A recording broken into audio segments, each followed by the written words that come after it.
Hi, I'm Queenie Yu with Point News. Joining me is René de Vries, our environmental correspondent who is a seasoned environmental geoscientist. René, there's a lot of development going on in Stouffville. What is long-term life cycle costing? Well, I'm glad you asked, Queenie. Hello.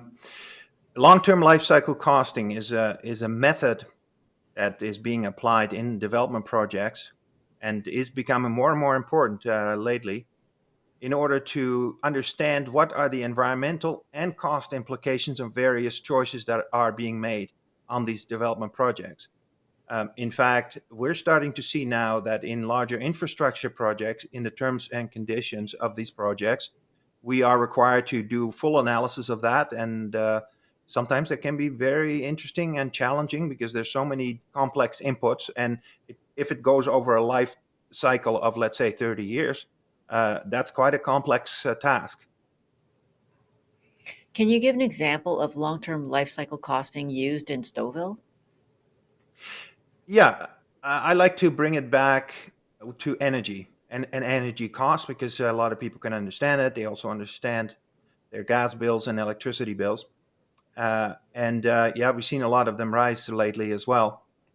Um, in order to understand if we are going to make investments in a development property related to saving energy cost over the long term and properly assess, is it actually saving any money? Because yeah, from an environmental perspective, it may in fact make sense, but does it make from sense from dollars and cents from an environmental perspective? That's another question.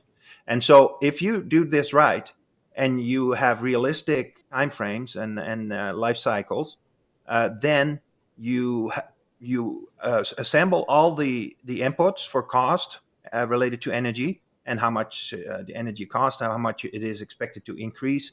You do that over the lifetime of a particular, let's say, even over a furnace.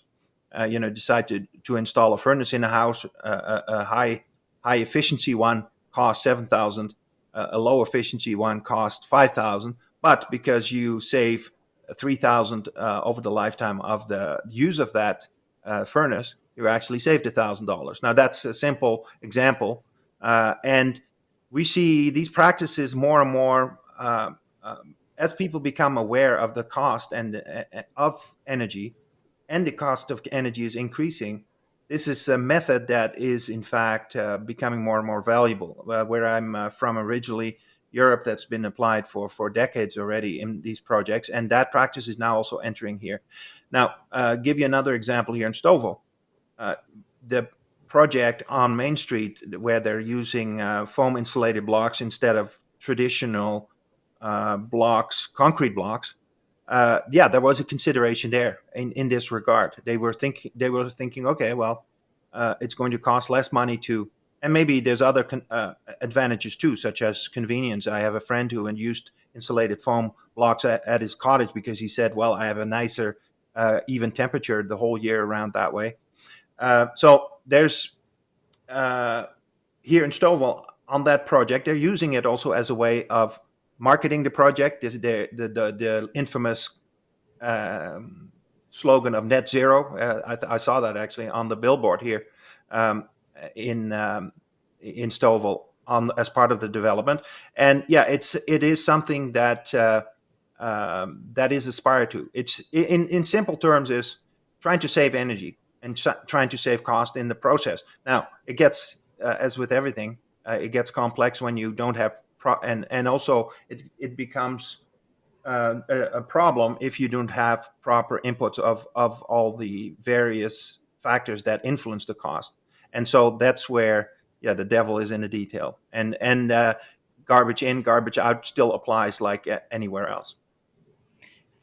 Why is long-term life cycle costing controversial?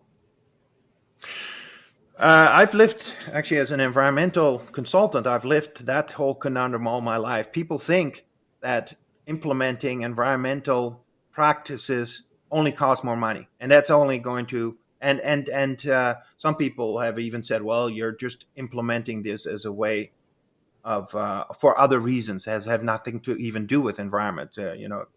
There's the World Economic Forum crowd is infamous for that, and I also do believe that sometimes an environment, if this, for example, this life cycle costing is not done properly, and only done as a way to implement an ideological scheme. For example, well, we're only interested in implementing solar panels and windmills, and therefore we're going to do a life cycle costing analysis that sways itself towards that option. Yeah, now you're not being honest, and you're not looking at truth, and you're basically trying to impose an ideology related to that, and that's where it gets controversial. And that's why, for example, SDGs, Sustainable Development Goals, that our federal government signed us onto in 2015, have become very controversial lately, because it's basically the poster child for everything that's wrong with globalism.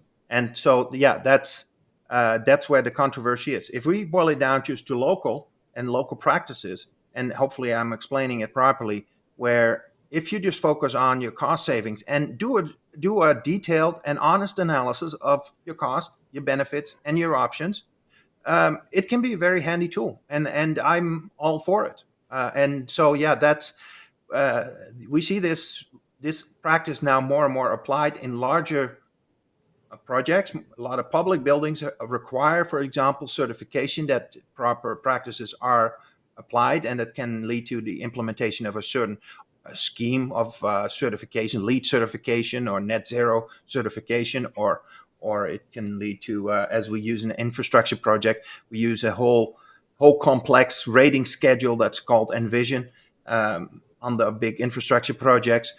And then, you make it visible. You do that analysis, and you make the choices that you make, and the cost and the benefits visible. And if you do that right, I'm a big proponent for it. But yeah, that's where the controversy continues, and probably not ends yet, because it can be misused, right? If people only want to just reduce carbon and not look at, well, what's the cost of that, then yeah, that's the problem. And everybody's now paying more money at the pump for supposedly carbon reduction. But if that costing is not done right, it's just a cash grab, and it's not something that necessarily leads to even an environmental improvement. So yeah, this is where the controversy starts, and that's where politics enters as well. Renee, thanks for sharing your insights with us. If people have more questions, how could they reach you? Well, probably my email is best, the René Avco de Vries at gmail.com. Also, I'm quite active on social media, on my Twitter, Avco de Vries, or under René de Vries. You can find me there, engaging a lot there, actually daily. But I'm also on Facebook, under René de Vries, and Instagram, René de Vries. So find me there and direct message me if there's questions you'd like to discuss, or items related to implementation of sustainable building practices, or development projects. Happy to get you in touch with the right persons. Thanks so much for joining us today, Renee.